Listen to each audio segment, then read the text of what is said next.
올림픽의 꽃은 뭐라고 합니까? 마라톤이지요. 그렇죠? 마라톤은 올림픽 경기 가운데 가장 이제 마지막에 벌어지는 그런 경기지요. 그 긴 시간을 달려서 마지막 결선점에 들어오는 선수를 향하여서 모든 관중들은 기립박수를 보내는 것입니다. 선수는 두 주먹을 불끈 쥐고 승리감을 만끽하겠지요. 주어진 거리를 완주했다는 성취감일 것입니다. 물론 1등으로 들어오는 선수는 영광의 순간이겠습니다. 하지만 맨 꼴찌로 들어오는 선수에게도 관중들은 박수를 보냅니다. 끝까지 포기하지 않고 늦었지만 결선점을 통과하는 선수, 꼴찌에게도 아낌없는 박수를 보내는 것입니다. 그것은 1등한 선수나 꼴찌로 들어온 선수나 다 정해진 코스를 포기하지 않고 끝까지 완주했기 때문이 아니겠습니까? 오늘 본문에도 천국으로 달리는 경주자에 대한 말씀이 나옵니다. 경주자에게는 세 가지 기본적인 자세가 필요한 것입니다. 그것을 잘 알아야 우리가 믿음의 경주에서 승리하게 될 줄로 믿습니다. 천국의 경주자는 첫째는 버려야 할 것이 있습니다. 두 번째는 반드시 지켜야 할 덕목이 있습니다. 세 번째는 바라보고 달려갈 푯대가 있어야 합니다. 이 세 가지 자세는 경주자에게 필수적인 요건이라고 할 수가 있겠습니다. 그러면 이 세 가지에 대해서 한 가지씩 구체적으로 우리가 생각해 보며 은혜를 받고자 합니다. 첫째는 경주자가 벗어버려야 할 것이 무엇인가 하는 겁니다. 여러 가지가 있겠지만 그 중에 한 가지는 모든 무거운 것은 벗어버리라고 했습니다. 여러분 한번 생각해 보시기 바랍니다. 축구를 하는 선수가 머리에 갓을 쓰고 그 다음에 바지 저고리를 입고 위에다 두루마기까지 걸쳐 입고 시합을 할 수가 있겠습니까? 먼저 거추장스러운 옷을 벗어버려야 되는 것입니다. 또 무거운 것을 모두 제거해야 하는 것입니다. 그리고 난 다음에 시합을 해야 마음껏 뛸 수가 있는 것입니다. 무거운 것은 꼭 죄가 아니라면 신앙의 경주를 함에 있어 방해가 되는 요소가 있을 것입니다. 그것은 사람마다 다르게 나타날 수도 있겠습니다. 예를 들어보겠습니다. 주일날 교회 와서 예배 시간에 졸고 앉아있는 사람도 있습니다. 그 사람에게도 그럴 만한 이유가 있겠지요. 전날 저녁에 일찍 잠자리에 들었다면 왜 교회에 와서 하품하며 졸고 앉았겠습니까? 전날 밤에 TV를 너무 늦게까지 신청하고 늦게 잠자리에 들었기 때문에 잠이 모자라서 졸고 있는 거 아닙니까? 이렇게 볼 때 그 사람에게는 무엇이 무거운 짐이 되겠습니까? 이 TV 박스가 무거운 짐이 되지 않겠습니까? 어떤 사람의 경우에는 자기가 즐기는 취미가 무거운 짐이 될 수가 있을 겁니다. 한 사람이 등산을 참 좋아하였다고 합니다. 그래서 시간만 나면 배낭을 짊어지고 산으로 올라갑니다. 등산 자체는 너무 좋은 취미라고 생각합니다. 산에 가면 다 기분이 좋지 않습니까? 그러나 주일날 예배당으로 나와야 할 발걸음을 산으로 올라가는 데 문제가 있다는 것입니다. 그런 사람들은 비가 오고 날씨가 굳어야 교회를 나옵니다. 좋은 날씨는 틀림없이 배낭 메고 산으로 올라갑니다. 그러던 어느 주일이었습니다. 모처럼 날씨가 화창했습니다. 그래서 마침 일찍 산으로 올라갔습니다.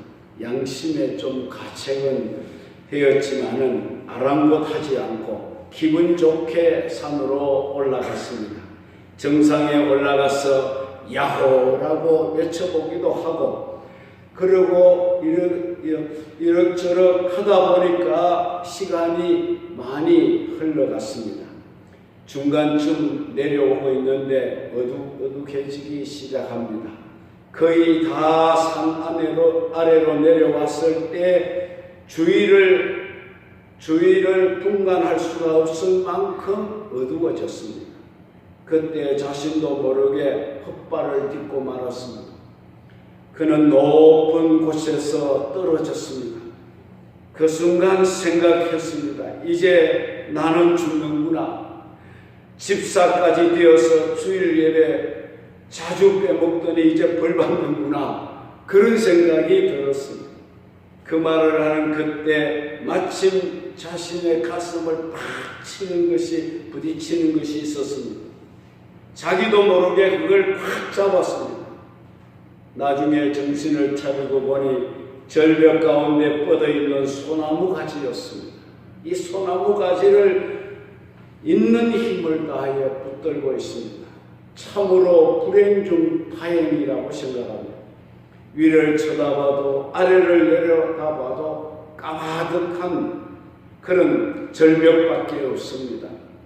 손을 놓았다가는 죽을 것이 너무나 뻔했습니다. 그는 소나무 가지를 확 잡고 위를 쳐다보고 소리를 질렀습니다. 사람 살려주세요. 사람 살려주세요. 그 위에 아무도 없습니까? 그러나 아무런 대답이 없었습니다. 자기 소리만 메아리가 되어서 돌아올 뿐입니다. 죽음에 대한 공포가 밀려옵니다. 그때 갑자기 저 위에서 김집사 하고 자기 이름을 부르는 소리가 들려왔습니다. 정신이 번쩍 들었습니다. 그는 소리쳤습니다. 예, 제가 여기 있습니다. 어서 빨리 저를 좀 살려주십시오. 그 순간 그는 의아하게 생각했습니다. 누가 이 어두운 밤에 자기를 알아보고 자기 이름을 부르는 것일까? 그래서 그는 또다시 위를 쳐다보고 누구십니까? 라고 불렀습니다. 그때 위에서 들려오는 소리는 나는 네가 믿는 하나님이다. 이렇게 소리가 들려왔습니다. 그 소리를 들은 김 집사는 얼마나 기뻤겠습니까? 하나님 감사합니다. 저는 하나님이 교회만 계시는 줄 알았더니 이렇게 절벽 위에도 계셨군요. 어서 빨리 좀 구해 주십시오. 하나님, 팔이 아파 죽을 지경입니다. 그때 김 집사의 말을 들으신 하나님이 이런 질문을 하셨습니다. 그래, 너는 정말 나를 믿느냐? 지금 너를 구해줄 수 있다고 나를 믿고 있느냐? 김 집사는 소리쳤습니다. 그럼요, 믿고 말고요. 명색이 그래도 내가 집사인데 제가 하나님을 안 믿으면 누굴 믿겠습니까? 그러니 어서 빨리 저를 좀 구해 주십시오. 하나님, 팔이 아파 죽겠습니다. 곧 이제 손을 놓을 것 같습니다. 그랬더니 또 위에서 하나님이 말씀하십니다. 그래, 그러면 내가 너를 구해 줄 테니 그 대신에 네가 잡고 있는 그 손을 먼저 놓아라. 김 집사가 그 손을 놓으려고 아래로 내려다 보니까 너무 까마득한 절벽입니다. 만일 내가 손을 놓았다가는 하나님이 실수라도 하시는 날에는 큰일이 날 수밖에 없다. 그래서 김 집사는 손을 놓으려고 하다가 다시 나무를 굳게 붙잡았습니다. 그리고 위를 쳐다보고 또 외쳤습니다. 하나님, 이것만은 안 되겠습니다. 이건 놓으면 저는 죽고 말 것 같습니다. 그러면서 김 집사는 다시 큰 소리 쳤습니다. 거기 하나님 말고 다른 사람은 없어요. 있으면 날 좀 구해 주시오. 자기 소리에 놀라 화들짝 깨보니 꿈이었다고 김 집사는 그 꿈이 무엇인지 곰곰이 생각을 해보았습니다. 그리고 성경책을 펼쳐보니 오늘 읽었던 이 본문 말씀이 눈에 들어왔다는 것입니다. 모든 무거운 것과 얼매기 쉬운 죄를 벗어버리라. 김 집사가 꿈속에서 얼마나 혼나고 얼마나 두려웠고 얼마나 공포스러웠겠습니까? 그 뒤로도 그 김 집사가 주일날 등산을 갔을까요? 안 갔을까요? 절대로 안 갔겠죠. 얼마나 혼쭐이 났으면 자기 취미 생활을 완전히 바꿔버렸다고 합니다. 성도 여러분들은 벗어버려야 할 무거운 짐이 없습니까? 그게 무엇입니까? 그것 때문에 내가 신앙생활에 앞으로 나가지 못하고 그 무게에 눌려서 주님 앞에 가까이 가지 못하는 무거운 것이 무엇이 있습니까? 그것을 잘 찾아서 이 시간 벗어버리고 이 문을 나설 수 있기를 주의 이름으로 축원합니다. 그래야 우리가 신앙의 경주를 바르게 할 수 있는 겁니다. 또 한 가지 우리가 벗어야 할 것이 있습니다. 본문에 보면 얼매이기 쉬운 죄를 벗어버리라 했습니다.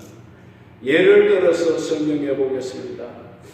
또 이제 오늘 꿈 이야기를 제가 좀 하겠습니다. 어떤 사람이 잠을 자다가 꿈을 꾸었대요. 꿈에 아주 높은 하늘로 향하는 천상의 계단이 보였습니다. 그리고 그 계단 위에 황금 보석으로 꾸며진 천국이 펼쳐져 있습니다. 그런데 사람들의 발목에는 다 그 천상의 계단으로 올라가는 사람들 발목에는 다 쇠사슬이 한 줄씩 매달려 있더라는 것입니다. 처음에는 그 쇠사슬이 별로 길지 않아서 올라가는데 그렇게 힘들지 않게 올라가고 있습니다. 그런데 올라가면 올라갈수록 점점 그 쇠사슬이 길어지면서 올라가기가 어려워지더라는 거예요. 그래서 중간쯤 올라갔던 사람들 중에는 쇠사슬이 무거우니까 그 쇠사슬을 끊어버리고 올라가는 사람도 있었습니다. 그러나 어떤 사람은 그 무거운 쇠사슬을 달고서 그냥 끙끙거리면서 계속 올라가고 있습니다. 중간쯤 올라가니까 쇠사슬이 얼마나 무거웠던지 자기도 모르는 사이에 계단에서 굴러떨어지고 말았답니다. 놀라서 깨보니 역시 꿈이었습니다. 우리가 쇠사슬을 가지고 쇠사슬을 묶어서 천국 계단으로 올라갈 수 없다는 말입니다. 죄악은 쇠사슬과 같습니다. 우리를 묶어서 천국에 올라갈 수 없도록 하는 쇠사슬과 같은 겁니다. 이것을 끊어버려야 됩니다, 여러분. 얼매이기 쉬운 죄를 벗어버리지 않고는 신앙의 경주를 잘 할 수가 없기 때문입니다. 강아지가 주인을 졸졸 따라다니듯이 사람에게는 누구에게나 따라다니고 있는 얼매이기 쉬운 죄가 있다는 것입니다. 어떤 사람에게는 그것이 탐욕이 될 수도 있고 또 정욕이라는 것이 될 수도 있고 교만이 될 수도 있고 혈기가 될 수도 있고 의심이 될 수도 있고 미움이 될 수도 있습니다. 게으름이 될 수도 있습니다. 명예가 될 수도 있는 것입니다. 여러분들은 얼매이기 쉬운 죄가 무엇인지를 알아서 나는 이것 때문에 계속 신앙의 브레이크가 걸리고 있구나. 그걸 알면은 단호히 그것을 끊어버리시기를 결단하시기를 바랍니다. 그래야 우리가 신앙의 경주를 바로 하게 될 줄로 믿습니다. 이 시간 기도하는 마음으로 벗어버려야 할 모든 것을 다 벗어버리고 홀가분한 몸과 마음으로 달리시는 여러분이 다 되시기를 주의 이름으로 축원합니다. 두 번째는 우리에게 꼭 있어야 할 한 가지 덕목이 있다는 것입니다. 그것이 뭐라고 했습니까? 1절에 보면 인내로서 우리 앞에 당한 경주를 경주하며 라고 했습니다. 인내를 가져라, 끈기를 가져라, 힘든다고 중간에서 주저앉지 말아라, 그 말씀이 아닙니까? 개구리 2마리가 큰 우유통에 빠졌습니다. 한 마리는 우유통 속에서 허우적거리다가 몇 번 이제 있는 힘을 다해서 점프를 해서 우유통 밖으로 뛰어나오려고 했지만 불가능했습니다. 그것을 불가능하다는 것을 알고 이 개구리는 뛰어나가는 것을 포기했습니다. 그 후에 그는 천녀망 가운데 죽어가고 말았습니다. 그러나 다른 한 마리는 포기하지 않았다고 합니다.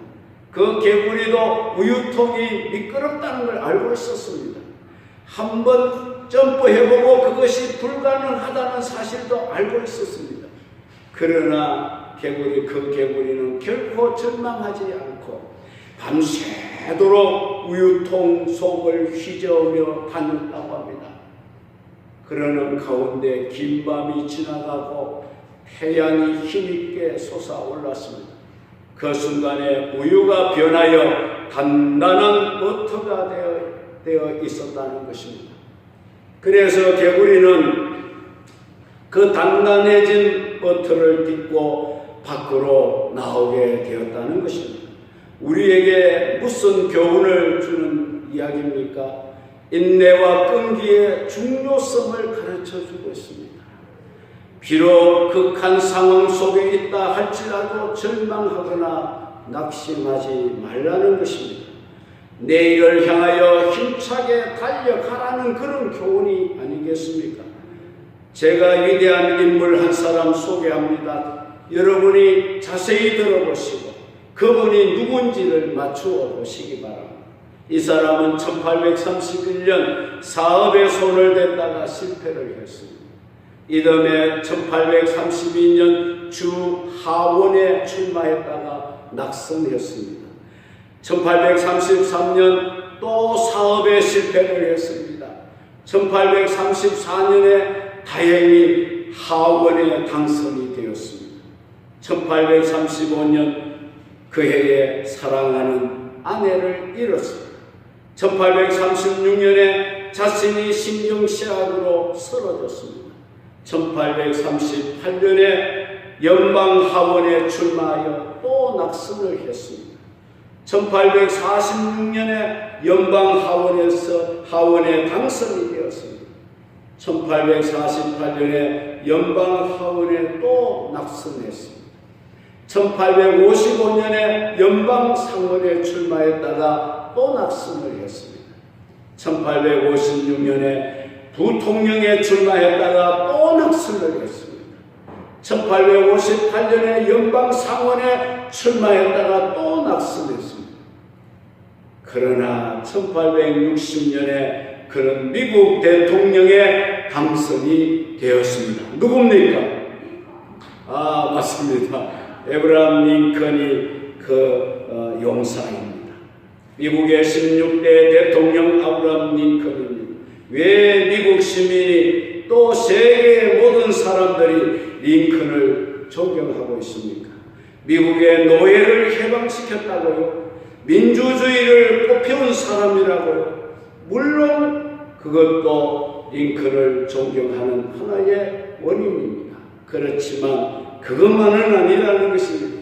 그는 엄청난 실패와 실망의 계곡을 통과하였기 때문이라는 것입니다. 그런 가운데 그는 조금도 좌절하지 아니하고 낙심하지 않았습니다. 포기하지 않고 끝까지 인내하고 달려갔습니다. 그 결과 그는 세계가 존경하는 대통령이 되었습니다. 신앙의 경주도 마찬가지입니다. 우리가 달리기를 하다 보면 우리를 유혹하는 것과 우리를 피곤하게 하는 것들이 많습니다. 그러나 포기하지 말고 끝까지 인내심을 가지고 달려가야 합니다. 갈라디아서 6장 9절에 우리가 선을 행하되 낙심하지 말지니 피곤하지 아니하면 때가 이름에 거두리라고 했습니다. 이 말씀을 굳게 잡고 끝까지 인내하며 달려가서 승리하는 여러분들이 되시기를 주의 이름으로 축원합니다. 세 번째는 우리가 생각해 볼 것은 우리가 바라보아야 할 분이 계신다는 것입니다. 운동선수에게는 지도하는 코치가 있습니다. 감독하는 감독이 있습니다. 신앙의 경유도 마찬가지입니다. 우리 믿음을 인도해 주시고 우리를 지도해 주시는 분이 계십니다. 그분이 누구십니까? 2절에 보면 믿음의 주요 또 온전케 하시는 이 예수를 바라보자 하고 했습니다. 예수님은 믿음의 대상이십니다. 믿음을 온전하게 하시는 분이십니다. 따라서 우리 시선의 초점을 예수님에게 맞추고 그를 향하여 달려가야 잘 달릴 수 있습니다. 여러분, 세상 사람들을 바라보시면 안 됩니다. 목사를 푯대로 삼아도 안 됩니다. 우리가 사람을 바라보고 달리면 그 사람이 실패하여 넘어질 때에 나 또한 그 사람과 같이 넘어집니다. 그러므로 사람이 우리 표준이 되어서는 안 됩니다. 어제나 오늘이나 영원토록 동일하신 변함없으신 예수 그리스도를 우리의 신앙의 표준으로 삼고 그분을 바라보고 달려갈 수 있기를 바랍니다. 또 세상의 환경이나 여건을 바라봐서도 안 됩니다. 언제 어떻게 변하게 될지 모르는 것이 세상의 환경입니다. 예수님은 제자들을 갈릴리 바다로 데리고 가서 배에 태워 강 건너편으로 가게 하시고 자신은 산으로 가서 기도하시다가 제자들이 풍랑에 시달리며 고생하고 있는 것을 보시고 밤중에 바다 위로 걸어서 제자들을 찾아왔습니다. 마침 제자들이 저 멀리 물 위로 어떤 물체가 걸어오고 있는 것을 발견하고 유령이 나타난 줄 알고 두려워하고 무서워하며 소리 질렀습니다. 그때에 예수님이 제자들에게 말씀하시기를 안심하라 내니 두려워하지 말라고 말씀하셨습니다. 용감한 베드로가 예수님의 모습을 보고 말했습니다. 만일 주시거든 나를 명하사 물 위로 걸어오라 하소서. 예수님이 오라고 하시니 베드로가 물에 첨벙 뛰어들어 예수님만 바라보며 잘 걸어가고 있었을 때 그때 갑자기 파도가 더 높게 밀려오는 것을 베드로가 보고 순간 예수님을 바라보지 못하고 파도를 바라보게 된 것입니다. 그 마음속에 두려움이 일어나면서 자신도 모르게 바닷속으로 빠져 들어가고 말았습니다. 우리가 다 세상의 바다에서 항해하고 있는 항해자들인 줄로 믿으시기 바랍니다. 우리가 어떻게 하면 이 인생의 바다를 잘 건너갈 수 있을까요? 우리 시선을 예수님에게 고정시켜야 할 줄로 믿습니다. 그렇지 않고 인생의 풍랑을 바라보고 간다면 베드로처럼 우리도 물에 빠져들 수밖에 없는 것입니다.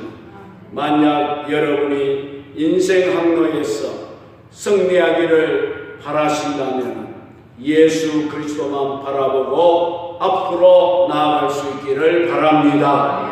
서대반은 죽는 그 순간에도 보호자 우편에 서신 예수를 바라본다고 했습니다. 그는 마지막에 인생 항해의 승리자가 될 수 있었습니다. 우리 신앙생활도 그와 같이 되어야 할 줄 압니다. 신앙생활이란 세상에 이것저것을 다 바라보면서 달려갈 수는 없는 것입니다. 여기도 기웃거리고 저기도 기웃거리고 그러면은 안 된다는 것입니다. 오직 예수 그리스도만 바라보고 그분을 푯대 삼아서 달려가는 이것이 바로 신앙생활인 줄 믿으시기 바랍니다. 이제 말씀을 맺겠습니다. 여러분들이 신앙생활에 성공하는 선수가 되기를 바란다면 이 세 가지 자세를 꼭 취하시기 바랍니다. 첫째는 내가 벗어야 할 무거운 짐을 속히 벗어버리기를 바랍니다. 두 번째는 꼭 있어야 할 한 가지 등록, 인내를 갖추시기를 바랍니다. 세 번째는 내 인생 항해에 표대가 되시는 예수님을 변함없이 바라보시기 바랍니다. 그러면 반드시 여러분들은 이 신앙의 경주에서 승리자가 될 줄로 믿습니다. 승리하시기를 바랍니다.